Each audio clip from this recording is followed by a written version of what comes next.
huge meta changes to Marvel Rivals Season 2. The rise of dive compositions was causing a lot of pain within the strategist community, and NetEase has responded by buffing the offensive capabilities of many of the support class heroes. But the real question is, are these changes enough to save the strategists from the savagery of the Spider-Mans and Magics and Black Panthers out there in the wild? In a recent video, I outlined the best and worst vanguards, and strategists are just as critical a part of the role triangle within this game. To put it in a metaphor, the vanguards are the vehicle you choose to drive, while your supports are the fuel. Even if you have the fastest or tankiest car, you're gonna go nowhere fast without a good strategist gassing you up. Now, I recorded a lot of this guide right before the patch was announced, and it takes into account the Season 2 changes and any of the synergies that play a critical role in the strategist team comps. And I'll pop back in at the end of the tips for the heroes that were buffed to tell you if it influences my decision on whether they win or lose in the current Season 2 Hellfire Gala meta. So starting with the most improved strategist of this season, we have Raccoon. And this is a hero that players were sleeping on for a very long time. I think it took the pros a while to appreciate the true power of attack and defensive buffs, because Rocket's ultimate used to give power buffs, but now it's been changed to give a whole other form of overshield.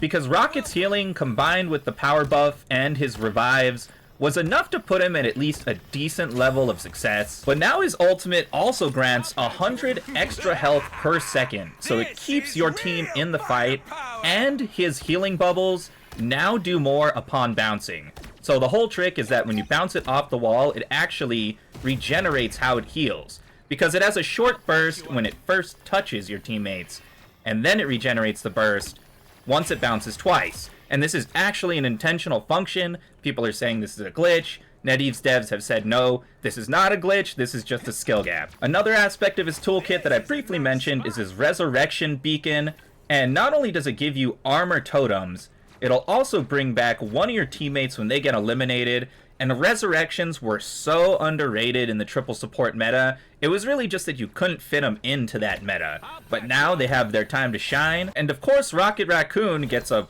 5% healing bonus from his synergy with Punisher, and this is one of those synergies that allows a B-class hero to become an S-class hero for a split second, because he can fire without having to reload, and this actually outpaces the DPS of his ultimate. And though they did nerf his jetpack dash this season, it has a longer cooldown and less distance. You still have the ability to crawl away, and you're just so small, you're a very hard target. Unlike Jeff, your head is not in the front of you, so it's a lot harder to get headshots on you. And of course, if you have taken damage, you can always self-heal with your own projectiles. And one aspect of his resurrection totem that I only just noticed, believe it or not, because I don't really play strategist, and it's that some of these are actually jump boosters. These blue ones right here give you a huge rocket jump, and this actually really helps out your teammates depending on who you pair it with. I really don't know the meta of pairing this thing, but it's an aspect of him that I think is definitely underrated. And now that players are playing Raccoon more, you're going to see this incorporated into strategies. This is probably really good for dive, let's be honest. Raccoon probably goes very well in a dive composition. Now, Raccoon is without a doubt a huge W, but it's time to talk about Mantis, and I'm not sure how I feel about her. She received a bit of a health nerf, which means that she's within the range of one-hit headshots, but she can actually stack her healing and her damage boosts on top of each other. So she wasn't able to do this before. It can actually increase the damage output of your DPS to insane levels, and this is actually part of why I'm neutral on her, because the thing that makes her good is also the thing that makes her highly targetable. Because you're going to see her paired a lot with Black Widows or Hellas or Hawkeyes, you know, the really high burst damage characters, and those are the ones that she'll get eliminated by almost instantly. So in a way, if they're playing that, you could play the same heroes to counter it, but it's usually going to be better to play dive. And I think that's really where she's going to thrive, because she has her ultimate that is a crowd control. This isn't as good as Luna Snow's, and it's definitely not as good as Invisible Woman's, but it can provide a bit of an attack boost and a speed boost. She also has the ability to sleep enemies, so she has a bit of dive protection herself. I think ultimately I'm neutral on Mantis unless you play her in the correct team comps, and that comes down to her synergy. And that's really if you're playing her with Adam Warlock, because now I gotta go get myself eliminated, but when you eliminate her, and this also works for Star-Lord too, you'll get a revive cocoon, but this is actually on a pretty long cooldown. So like, we'll go over here. There are some smart ways to use it. You actually get to float up and down, which is good for certain levels. And then it goes into a 2-minute cooldown. So it's a nice little ace in the hole, but it's not something you should be relying on. And I think she only works well if you're diving forward on like convoy attack. Now with Mantis, it seems like a subtle change. Just 5 more damage on her primary fire, but you have to remember that she can buff herself to do more damage. And this pretty much means she becomes a 2 to 3 shot threshold on squishies. And that makes her a lot more valuable as a push strategist, as a dive strategist. She already had the enhanced speed and power boosts for that, but having extra power herself, plus the resurrection composition, she's going to be insanely powerful in this post-patch meta. Huge W with Mantis. Now the next hero I have virtually no experience on, but I know pretty much their entire kit because this hero frustrates me. Huge W in this season, and I expect him to get nerfed whenever Ultron comes around, and I'll explain why. Now his primary healing isn't actually that powerful. It's a spell field, so it's like about hitting it on the ground, doing a radius of effect. And of course he can go invisible, leaving his clones behind him, and this is actually kind of easy to get through. What makes him really difficult to get through is these totems right here, because they create another target priority that you have to deal with, or you just straight up cannot eliminate anything in those fields. And that includes blocking ultimates, by the way. Magneto ultimates, Iron Man ultimates. These things will keep your team alive, so essentially, he has one of the best support ultimates on cooldown. We also have to talk about his synergy with Hela, because the whole thing about Hela is that when she gets headshots or eliminations, you're gonna get heals as Loki, and this just enhances Loki even further. And by the way, when Loki's invisible, he regains health. I don't know if many people know that. Not only does he regain health, but he also has a sneaky backstab, kind of like the Spy. And of course, we have to mention that his ultimate lets you copy your teammates' ultimates. And this was what really made the Trey support a thing in the first place. And this means that Loki is still just as powerful as he was. He's a very brainy healer, but at the same time, he's a very hands-off healer. And in my opinion, he has too much power. But if you're looking to rank up very fast in the current meta, Loki is definitely one of the ways to go. Now the next strategist, in my opinion, is the highest skill strategist in the game. We have Adam Warlock, and he's the whole anchor behind the resurrection meta. He's the only reason that can even work. And of course, it's going to come down to his ultimate, which I'm sure you're all familiar with. Bring them back with 30% of their health. And by the way, it brings them to you, and there's a radius on this, so you don't want to use it literally in the middle of battle. You want to be backing up to safety and pulling your teammates back where they actually have a fighting chance, and then you send them some heals. And the thing about his heals is that they bounce between targets. There is a bit of a tech here where if you bounce it on the ground, it'll heal you first. So if you're in a really bad situation as an Adam Warlock, you do have a bit of an out there, but ultimately you do not have a lot of self-sustain, and that's probably his biggest flaw compared to something like a Loki. Of course, if you do go down, you're gonna have that cocoon effect on yourself. You don't need to actually activate the synergy to have this. So that alone makes him very, very survivable. What keeps him from being S tier is that you actually have to be able to aim with him. But if you can aim with him, he's got insane headshot potential. He can charge up this blast, boom, and then weave it with another for pretty much instant squishy death here. And perhaps the most technical part of his kit is actually his soul bond, because the soul bond spreads the damage through as many targets as there are. So you see how it's really reduced the amount of damage he's taken, and if you have Soul Bond on and you take enough damage that would instantly eliminate you, you will survive with 1 health. So it actually has like an endurance effect to it, though you're probably not going to see that too commonly unless you use it like right outside of a resurrection. That's really when you should be soul bonding. The combo would be resurrect, soul bond, and then heal them, just to make sure they stay in the battle. But again, the thing that really keeps him from being a true W is that you gotta be a good player to play Adam Warlock, and you gotta be playing him in the correct team compositions. And that means capitalizing on that Mantis and capitalizing on the Star-Lord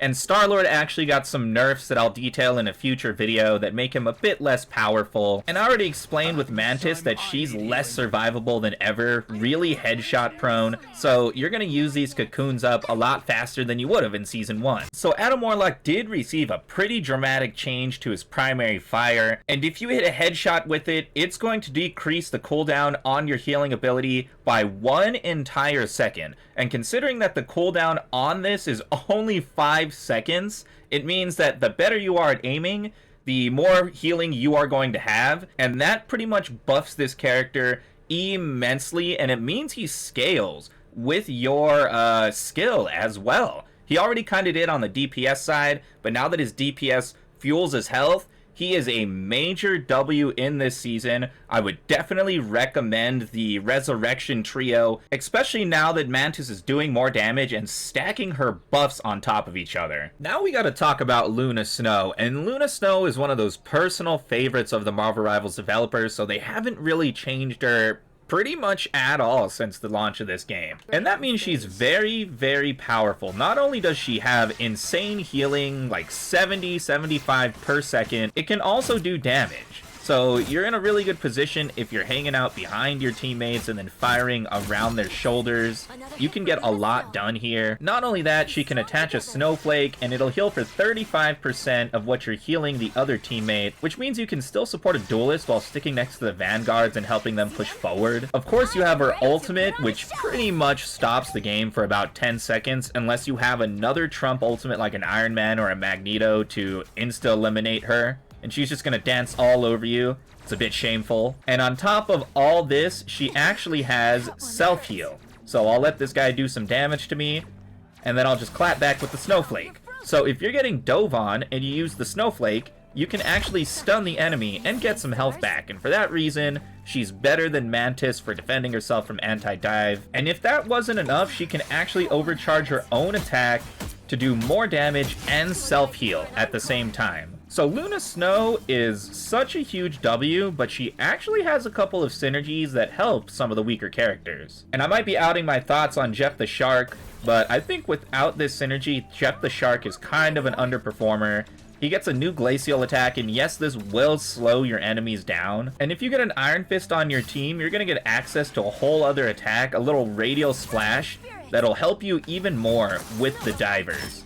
So with all these combined, she's way better at defending herself than Mantis is, and she's a way better healer than Mantis is. Now with Luna Snow, it's actually an odd change. She just has less fall off from range, so it's 75% of her damage at 40 meters. That really doesn't matter for stopping dive, which was the whole reason they supposedly changed these strategists. I think it's just one of those things where NetEase really likes the character. It's their personal favorite strategist, so they're gonna keep her strong relative to all the other supports in the game. She's a big W, always been a big W, and I imagine she'll remain high tier as long as this game continues to exist. Now the next hero might be the first genuine L of the strategist class, and I'm gonna explain why. Cloak and Dagger, unfortunately, a crowd favorite, but I think she lags behind in the amount of healing. So it's only 15 health per second, and she focuses on rapid fire of the healing, right? But eventually, she's gonna have to reload. And that puts you in a big hole with the amount of damage that's being done right now. In addition, she also has 250 health, and that's kind of a big problem for her with the amount of burst in this meta. You can do some things like put healing fields on people, you know, a little bit of aura to increase your healing, but this is sort of chasing the problem that is the core of your kit, and it's just that you lag behind with base healing. However, it does go through multiple targets. I guess I can give her that bonus, and we all know how powerful her ultimate can be. This used to be way more powerful, by the way, so it's 200, it's some number per second of healing and damage on your enemies. But these used to be way, way better. You used to be able to stack them on top of each other, and it made you pretty much invulnerable for about 5 to 7 seconds. Again, something else that was a real cornerstone of the Trace support meta, which has just fallen from grace. And the thing that kind of makes this worse is that her synergy is giving her a healing bonus percentage. Cloak and Dagger, at the end of the day, is kind of going gonna need a rework, maybe a huge buff to her overall power. Now, Cloak and Dagger just got a straight up buff to their primary attacks, and this actually does influence their thresholds. When you're in the dagger form, you're actually very weak. That's kind of the point. You want to switch over to the cloak, and this is how you cover the dives. And he's going to be very effective at this part. He already kind of was because he has all the skills you would want, you know. However, I don't think this fixes the inherent problem with this character right now, and it's that their healing is very weak. It's been supremely nerfed, and the ultimate has been supremely nerfed as well. It's easily counterable. So in the end, I still think this character is kind of an L. You're really only going to play it if you enjoy this character, and unless you're very good, you could be using better heroes. And at the same time, it doesn't really favor the activity that's in the game right now, like diving. Rocket Raccoons, Luna Snows, Mantises, they're much better at keeping pace with the Vanguards. So even if you're good with Cloak and Dagger, I kind of recommend putting them in your back pocket this season until they get actual buffs that will make a real difference. Now on to the next hero, my personal favorite strategist and probably the most versatile, Invisible Woman. And Sue Storm just has a lot going on. She has more healing on her projectiles than Cloak and Dagger does. They do the same penetrating effect. They'll also do damage on your enemies, by the way, at a surprisingly long distance. She has the ability to put up a defensive shield which heals over time, and if they decide to push through, it'll actually slow them down. And of course she has her crowd control methods as well, such as her vortex, her ability to push and pull enemies. And she can use this to take them off of maps, take them off of points. And on top of that, she has an area of effect heal that's the only one that really competes with Luna Snow. Now, it doesn't heal as much as Luna Snow. You can die if you get ulted in this, but the problem is, your enemies cannot see in there, and because they can't see in there, they don't know who to target. If they do go inside of this, it's going to be very dangerous for them. It makes them instantly a priority. And of course, we all know how annoying this can be. If you find yourself in danger with Sue Storm, you just jump away, become invisible, self-heal, come back into the battle really quickly and just take different positions. She effectively acts as a minor DPS and a major healer. And she is actually, in large part, enabling the dive meta with her synergy, because she gives overshield to all of the Fantastic Four members, primarily the Thing. And in my video discussing the best and worst Vanguards, I explained why the Thing is such a huge W, and it's pretty much that he doesn't die if you're using his cooldowns correctly. I invite you to check out that video, by the way. But just know that Invisible Woman is a huge W because she is a meta definer. She enhances so many heroes to the point that they can influence the match when they otherwise wouldn't, and she stops a lot of the heroes that would otherwise roll over your team. Now, I saved this one for the end, not just because it's the final hero in the roster, but I know it's gonna make a lot of strategist mains angry, and that's Jeff. And Jeff, unfortunately, is kind of an L in my eyes unless you're a really good DPS player. Now, he can heal a lot with his jet stream, but the thing about this is you gotta kind of stay stationary to actually get healed by it since it's over time. When it's the chaos of battle, it's really just like a spray and pray continuous heal, and I find it not to be as effective as you wish it would be. A more reliable part of his kit is these bubbles, and these bubbles are great because they're insta-healing, they're also a speed boost, and they will push enemies back, by the way. There have been some clips where Jeff's can be used for spacing, getting enemies off the map. Jeff as a hero isn't too bad because he also has self-heal when he dives into the ground. Combine that with the bubbles, a good Jeff player will be virtually unkillable. And of course you have the Jeff ultimate, which is a great crowd clear, but this is probably what makes him an L in my mind, because he doesn't have a trump card healing ultimate. He has a trump card DPS ultimate. It's going to be really hard to get the full value out of Jeff, because Jeff in his full form is more of a DPS than he is a healer. As you can see from his attacks, they are surprisingly effective, surprisingly fast, and his healing and attacks run off of the same reload. So if you look at top tier Jeffs, they're diving in the ground, coming over here, doing stuff like this, throwing bubbles, diving in the ground, flanking around, but they're not really healing their teammates. I briefly mentioned his synergy with Luna Snow, so now we can see it from this perspective, and it's actually very good. Not as powerful as your main projectile, though it does give it a larger radial effect. You're gonna see a lot of Luna Snows anyway, so if you like Jeff the Shark and you see 2 healers in the game, Jeff the Shark is actually going to be a very amazing pick in that scenario, and hopefully you can get a Groot on your side, because his Groot synergy is actually very, very good. This is best case scenario for you, because all you have to do is heal downward. You don't have to track your Groot, he just is right here. And because you're using the Groot as a wall, you're gonna be very hard to kill, and if the stuff gets dicey, you can just hop off, go underground, come back to your Groot, support him again. And this is probably the only synergy I see with him on a meta level. Jeff kind of stands on his own, doesn't benefit anyone enough, and the best Jeff players play very selfishly, actually. Wrapping this all up, I think your goal when choosing a strategist to main should be looking at how well they can spread their healing, how much healing can they do in a second overall, and how influential is their ultimate in the support side. Because I think these are all ways in which Jeff kinda lacks, and heroes like Luna Snow and Invisible Woman really, really change the way your team can play. And at the end of the day, being a strategist is really the embodiment of being a team player. I know why you hopped on strategist, that's because you want to help other people do well. And I hope in this video I've described which picks are best for doing that. Comment down below which hero you're gonna main, and of course, like and subscribe for more videos just like this.